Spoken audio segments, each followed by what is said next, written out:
नमस्कार मंडळी, पुन्हा एकदा स्वागत करतो तुमचं आपल्या एका नवीन व्हिडिओमध्ये.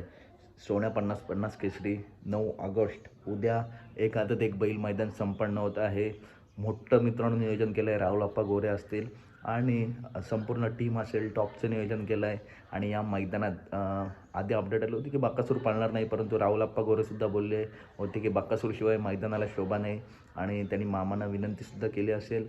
बक्कासूरला आपला माहिती सर्दी झाली होती, परंतु विनंती केली असेल आणि बकासूर उद्याच्या मैदानासाठी 100% सज्ज झाला आहे. लाईव्ह लॉट चालू आहे. तर उद्याच्या या मैदानामध्ये देव बकासूर नक्की कोणासोबत, तर रेट्रे बुद्रुककरांचा आदत किंग देवाबाई आणि बकासूर ही जोडी उद्या पळणार आहे. भरपूर अनुषंग चालू होती की बकासूर आणि उज्जैन पळणार, परंतु ही जोडी भविष्यात पळताना दिसेल. उद्याच्या मैदानासाठी देवाबाई आणि पाडक्यापाड्याचा देवाबाई आणि बकासूर ही जोडी सज्ज झाली आहे. गट क्रमांक किती, तर गट क्रमांक 6मध्ये तास क्रमांक 6वरून हा जोड आपला पळताना दिसेल. तर अपडेट आवडल्यास नक्की व्हिडिओ लाईक करा, चॅनलला सबस्क्राईब करा. भेटूया पुढच्या व्हिडिओमध्ये. धन्यवाद मित्रांनो.